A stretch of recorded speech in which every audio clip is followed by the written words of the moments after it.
Welcome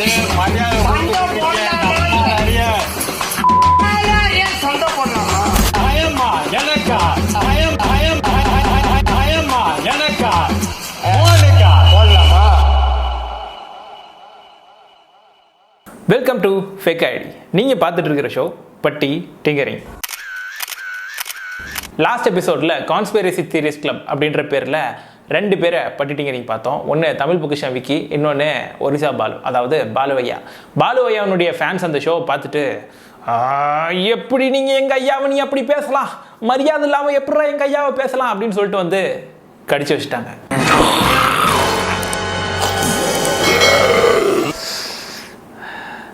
பாலுவையா ஆர்மியால் பயங்கரமாக தாக்கப்பட்டார் fake ID Aravind. தாக்கினதெல்லாம் விடுங்க, எனக்கு வீடியோவெல்லாம் கட் பண்ணி அனுப்புனாங்க தெரியுமா? டியர் பாலுவையா ஆர்மி, நீங்கள் அனுப்பி வைத்த வீடியோ எனக்கு கிடைத்தது. இந்த மாதிரி அடிக்கடி எடிட் பண்ணி இந்த மாதிரி கட்ஸ் எல்லாம் அனுப்புங்க, அப்பப்போ இன்சர்ட் பண்ணிக்கிறேன். மிக்க நன்றி பாலுவையா ஆர்மி. இதுக்கு நான் என்ன கைமாறு செய்ய போறேன்னு தெரியலையே. பாலுவையா ஆர்மி கடிச்சதுல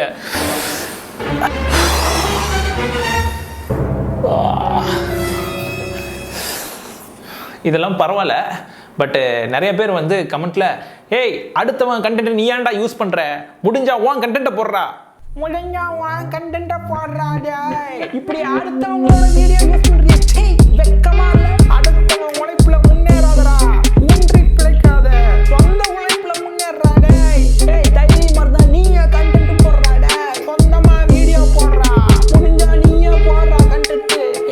அடுத்தவங்க வீடியோலாம் யூஸ் பண்றியே, வெக்கமா இல்ல? அடுத்தவங்க வீடியோ யூஸ் பண்ணாத. இப்படி இவங்கெல்லாம் கேட்டுக்கிட்டதுனால அடுத்தவங்க கண்டென்ட் ஏன் பயன்படுத்தணும் அப்படின்ற ஒரு முடிவுக்கு வந்துட்டோம் அப்படின்னு நினைக்கிறேன். பார்ப்போம் எவ்வளோ நாள் தாங்குதுன்னு.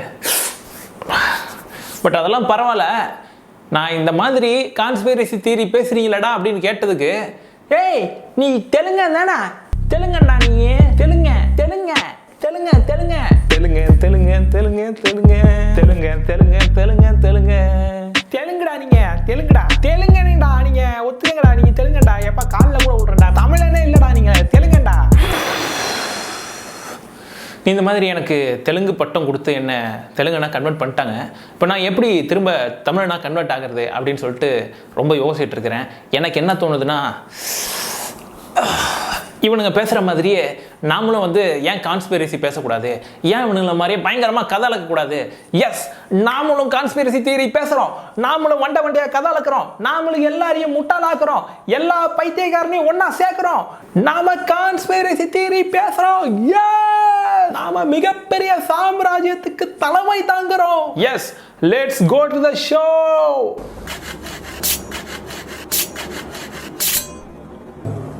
பட்டி டிங்கரிங். நீங்கள் பார்க்க போகும் இந்த வீடியோ எதுவும் கற்பனை கதை அல்ல. பல்வேறு ரகசிய செய்திகளை சேகரித்து உங்கள் முன் சமர்ப்பிக்கிறோம். இலுமினாட்டிகள் எங்களை தீவிரமாக கண்காணித்துக் கொண்டிருக்கிறார்கள். எங்கள் உயிருக்கு உத்தரவாதம் இல்லை. எங்களை ஏதாவது அவர்கள் செய்வதற்கு முன்பு எங்களுக்கு ஒரு உதவி செய்ய வேண்டும் என்று நீங்கள் நினைத்தால் எங்கள் ஃபேக் ஐடி சேனலை சப்ஸ்கிரைப் செய்யவும். விஞ்ஞானம் எவ்வளவோ வளர்ந்துட்டு தான் சொல்றாங்க. நிறைய துறைகள் இருக்கு. Physics, chemistry, astronomy, palaeontology, archaeology, anthropology, இப்படி ஏகப்பட்ட துறைகள் இருக்கு. ஆனா இதெல்லாம் நமக்கு சரியான பாதையை தான் காட்டுதா? இவங்கெல்லாம் உண்மையை தான் பேசுறாங்களா?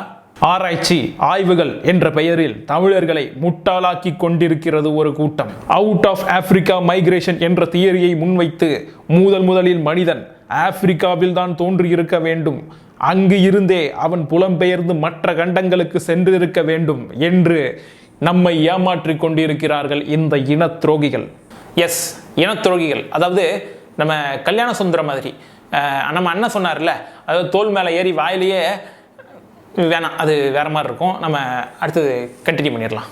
உண்மையில் யார் நமது மூதாதையர், ஹோமோசேப்பியன்ஸ் எங்கிருந்து வந்திருக்க வேண்டும் என்ற கேள்விக்கான பதிலை தெரிந்து கொள்ள அண்ணன் சீமான் சொன்ன ஒரு செய்தியை நாம் கூர்ந்து கவனிக்க வேண்டும்.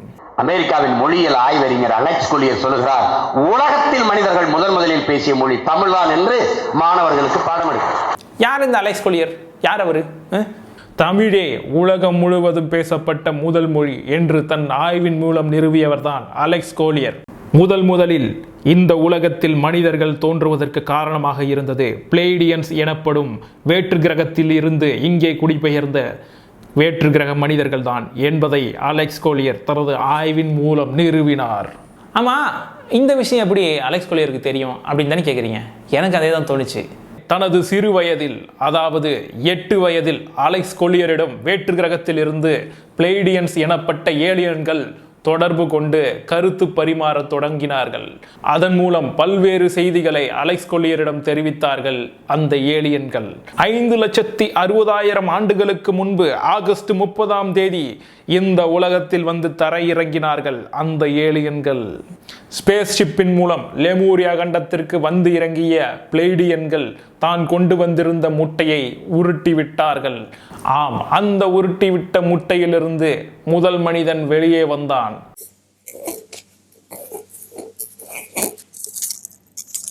அப்படி வெளியே வந்தவன்தான் முதல் தமிழன். அவன் பேசிய முதல் மொழி தமிழ். அந்த முதல் தமிழனுக்கு தமிழை சொல்லிக் கொடுத்ததே பிளேடியன்ஸ் எனும் ஏலியன்களே.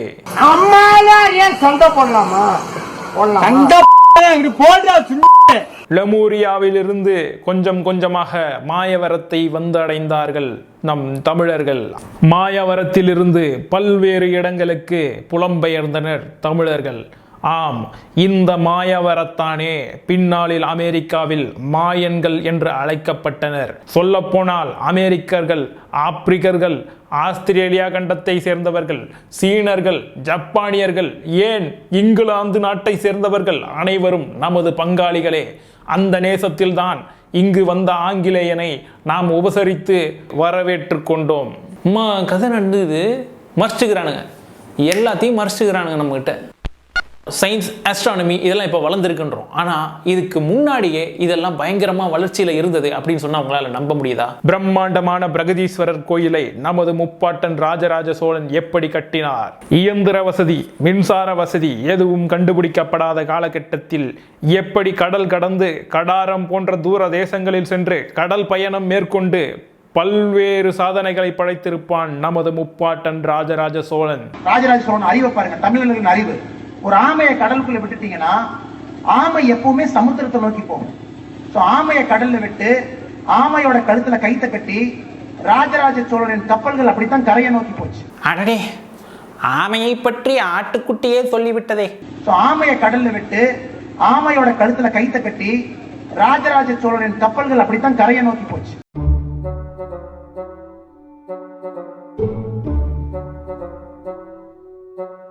இது ஒரு விதத்துல உண்மைதான். ஆனா இவங்களுக்கு தெரியாத ஒரு விஷயம் இருக்கு. அது என்னன்னா, அந்த காலத்து தமிழர்கள் கடல் பயணம் மேற்கொள்ள திமிங்கலங்களை பயன்படுத்தினார்கள் என்பது தமிழர்களுக்கு தெரிந்திருக்க வாய்ப்பில்லை. திமிங்கலங்களின் பற்களை உடைத்து அதற்குள் சென்று பயிற்று பகுதியில் உட்கார்ந்து பல்வேறு தேசங்களுக்கு திமிங்கலங்களை கொண்டு பயணப்பட்டார்கள் நமது தமிழர்கள். இதெல்லாம் நம்புற மாதிரியா இருக்கு அப்படின்னு கேக்குறீங்களா? ஆமையோட கழுத்துல கைத்த கட்டி கப்பலை இழுத்தாங்க அப்படின்னு சொன்னப்ப நம்பல, அப்ப இதையும் நம்புங்க. தமிழர்களின் அறிவு என்பது இக்காலத்திலும் நம்மை வியக்கச் செய்கிறது. ஆதி காலத்து தமிழர்களின் IQ லெவல் 399 இருந்திருக்க வேண்டும் என்று கூறுகிறார்கள் ஆய்வறிஞர்கள். நமது மூதாதையர்களின் வரலாற்றை திருடி ஹாலிவுட்டில் படமாக்கி அந்த படத்தை இலுமினாட்டிகள் நம்மளிடமே விற்றுவிட்டு பணம் சம்பாதித்து விட்டு போய்விட்டார்கள். ஆம், நம்முடைய கதைகளே ஹாலிவுட்டில் பெருமளவில் படமாக்கப்பட்டன. உதாரணத்திற்கு அவதார் திரைப்படம் நமது நாட்டில் அரங்கேறிய ஒரு கதை. உண்மையில் ஜாக் சொலி என்பவர் நம்முடைய முப்பாட்டனே. ஜாக் சொலி எனும் ஜெயங்கொண்ட சோழன் முதலாம் ராஜராஜ சோழன். முதலாம் ராஜராஜ சோழனும் நமது முப்பாட்டன் ஜாக் ஸ்பேரோவும் ஒன்றாய் படையெடுத்து பல்வேறு நாடுகளுக்கு பயணம் மேற்கொண்டு பல தேசங்களை கைப்பற்றினர். ஜாக் ஸ்பேரோ, நம்ம ஜாக் ஸ்பேரோ. நமது முப்பாட்டன் ஜாக் ஸ்பேரோவின் உண்மையான பெயர் ஜெகதீச பெருந்தச்சன். உண்மையில் ஒரு தீவிர ராமபக்தர். அவரை கிறிஸ்துவராக மதம் மாற்றி ஜாக் ஸ்பேரோவாக ஹாலிவுட்டில் படம் எடுத்து கல்லா கட்டினர் இந்த இலுமினாட்டி கம்மநாட்டிகள். அது மட்டுமல்ல, அவரை தீவிரமான மதுப்பிரியராக காட்டியிருப்பதற்கு காரணம் அந்த காலத்திலேயே காடு வித்து கல்லு குடித்தவர்தான் நமது முப்பாட்டன் கேப்டன் ஜாக் ஸ்பேரோ. நம்ப முடியல, நம்பணும். நம்பல, தெலுங்கண்டா நீயே, தெலுங்க தெலுங்க தெலுங்க தெலுங்க. இந்த மாதிரி ஏகப்பட்ட பெருமைகள் தமிழினத்துக்கு உரியதா இருந்தாலும் இந்த மாதிரியான உண்மைகளை வெளிக்கொண்டு வரணும் அப்படின்னு போராடிக்கிட்டு இருக்கிறது ஒரு சிலர் மட்டுமே. டாக்டர் கபிலன், ஹீலர் பாஸ்கர், பாரிசாலன், தமிழ் பொக்கிஷம் விக்கி, ஒரிசா பாலு, இந்த மாதிரியான மனிதர்கள் மட்டுமே ஏன் போராடுறாங்க? இந்த கேள்விக்கான பதிலை கொல்லிமலையில் இருக்கும் சித்தர் நம்மிடம் சொன்னார். அவர் சொன்ன விஷயம் நமக்கு ஆச்சரியமாக இருந்தது. பூர்வ ஜென்மத்தில் ராஜராஜ சோழனின் ரகசிய ஒற்றர் படையில் இருந்து வந்தவர்களே இன்று மறுஜென்மம் எடுத்து நமக்காக போராடி கொண்டிருக்கிறார்கள். ஆம், பூர்வ ஜென்மத்தில் டாக்டர் கபிலன் என்பவர் ராஜராஜ சோழனின் தலைமை ஒற்றரான கபிலேஸ்வரநாதர் தான். முற்பிறவியில் பாரிசால வேந்தராக பிறந்தவர்தான் இப்பொழுது பாரிசாலனாக பிறந்திருக்கிறார். ஸ்ரீலஸ்ரீ ஹீலஸ்ரீ பாஸ்கர் என்பவரே இந்த ஜென்மத்தில் ஹீலர் பாஸ்கராக பிறந்திருக்கிறார். முற்பிறவியில் ஒரிசா கொண்ட பாலகேசரி மாறன் என்பவரே இந்த பிறவியில் ஒரிசா பாலுவாக பிறந்து தமிழ் புலி விக்ரமாதித்யனே இந்த ஜென்மத்தில் தமிழ் பொக்கிஷம் விக்கியாக பிறந்திருக்கிறார். ஓ, இது ஹாலிவுட்லயே படமாக்கலாமே. இவர்கள் அனைவரும் நமக்கு சொல்லிக் கொண்டிருக்கும் செய்திகளை கேட்டாலே ஆதிகால தமிழன் எவ்வளவு பெருமை படைத்தவன் என்பது நமக்கு தெரிய வரும். உதாரணத்துக்கு பிரகதீஸ்வரர் கோயிலின் கீழே பல ரகசிய சுரங்கங்கள் இருப்பதை டாக்டர் கபிலன் குறிப்பிடுகிறார். அந்த சுரங்கங்களில் சோழர்கள் விட்டு சென்ற விலைமதிப்பில்லா புதையல்கள் இருப்பதாகவும் அந்த புதையல்களை பாதுகாக்க சோழர்கள் தனது ராட்சத பாம்பையும் தனது செல்லப்பிராணியான யாழியையும் விட்டு சென்றிருக்கிறார்கள். ராட்சத பாம்பும் யாழியும் சேர்ந்து அந்த புதையல்களை பாதுகாத்து கொண்டிருப்பது நாம் அனைவரும் தெரிந்திருக்க வாய்ப்பில்லை. நம்ம எல்லாத்துக்குமே ஒரு கேள்வி இருக்கும், இந்த பிரகதீஸ்வரர் கோயிலை இவங்க எப்படி கட்டியிருப்பாங்கன்னு. அதுக்கு டாக்டர் கபிலன் சரியான ஒரு விஷயத்தை முன்வைக்கிறார். 30 அடி உயரம் கொண்ட மனிதர்களை கொண்டு இந்த பிரம்மாண்டமான கட்டிடத்தை கட்டி இருக்க வேண்டும். ஏலியன்களும் சோழர்களும் சேர்ந்து பல வார்ம் ஹோல்களை அந்த கோயிலின் கீழே ஒளித்து வைத்துள்ளனர். அதன் மூலம் பல டைம் டிராவல்களை சோழர்கள் செய்தார்கள். அருள்மொழி வர்மனாகிய ராஜராஜ சோழன் ஏலியன்களோடு பல முறை வேற்று கிரகத்துக்கு பயணம் செய்தார் என்பது நம்மில் எத்தனை பேருக்கு தெரியும்? பிரகதீஸ்வரர் கோயிலின் கோபுரத்தை கூர்ந்து கவனித்தீர்கள் என்றால் அது வெறும் கோபுரமாக இருப்பதற்கு வாய்ப்பில்லை என்பது உங்களுக்கு புரியும். அந்த காலத்தில் ஸ்பேஸ்ஷிப் மூலம் பயணிக்க உருவாக்கப்பட்ட லான்ச் பேட் தான் அந்த கோபுரம். அருள்மொழி வர்மனின் அண்ணன் ஆதித்த கரிகாலன் மர்மமான முறையில் இறந்ததாக வரலாற்றாசிரியர்கள் குறிப்பிடுகிறார்கள். ஆனால் உண்மையில் ஆதித்த கரிகாலன் இறக்கவில்லை. இறக்கலையா? அப்போ ஆதித்த கரிகாலனின் ஆளுமையையும் திறனையும் பார்த்து வியந்த ஏலியன்கள் அவரை தன்னுடைய கிரகத்துக்கு அழைத்து சென்றார்கள். இதைவிட ஆச்சரியம் என்னவென்றால் நமது தஞ்சையில் கட்டப்பட்டிருக்கும் பிரகதீஸ்வரர் கோயிலைப் போலவே ஆதித்த கரிகாலன் வேற்று கிரகத்திலும் ஏலியன்களுக்காக ஒரு கோயிலை கட்டி எழுப்பியுள்ளார். அந்த வேற்று கிரகத்தில் இருக்கும் கோயிலையும் நமது தஞ்சை பிரகதீஸ்வரர் கோயிலையும் ஒன்றாக இணைக்கக்கூடிய வார்ம் ஹோல்களை கொண்டு தமிழர்கள் பயணித்தார்கள் என்பது நம்மில் எத்தனை பேருக்கு தெரியும்? இன்றளவிலும் சோழ வம்சத்தை சேர்ந்தவர்கள் அந்தமான் தீவுகளில் ரகசியமாக இருப்பதாக மதன் கௌரியின் குறிப்புகள் கூறுகிறது. லெமூரியா என்கின்ற கண்டம் இன்னும் மறைமுகமாக இருக்கிறது. அந்த மறைமுகமாக இருக்கும் லெமூரியா கண்டத்தை அழிப்பதற்காக இலுமினாட்டிகள் முயற்சி செய்து வருகிறார்கள். சமீபமாக இந்த இலுமினாட்டிகள் நம்முடைய தமிழ்நாட்டில் பல்வேறு குழப்பங்களை ஏற்படுத்தி கொண்டிருக்கிறார்கள். நடிகர் விஜய்க்கும் அவருடைய அப்பா SACக்கும் என்ன பிரச்சனை?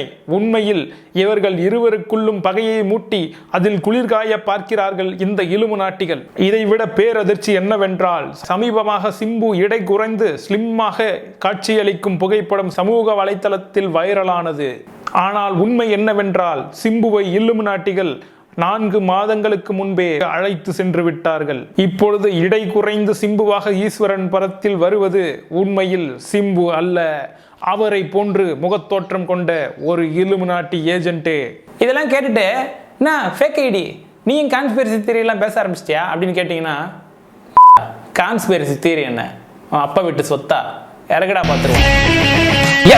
நாமளும் கான்ஸ்பிரசி தியரி பேசுறோம், நாமளும் மண்டபத்தை கதை வைக்கிறோம், நாமளும் எல்லாரையும் முட்டாளாக்குறோம். இந்த ஷோ உங்களுக்கு பிடிச்சிருந்தா லைக் பண்ணுங்க, ஷேர் பண்ணுங்க, கமெண்ட் பண்ணுங்க, சப்ஸ்கிரைப் பண்ணுங்க. அடுத்த தடவை வேற ஒரு கண்டென்ட்டோட உங்களை சந்திக்கிறேன். அதுவரை உங்களிடமிருந்து விடை பெற்றுக் கொள்வது அரவிந்த் அன்பழகன்.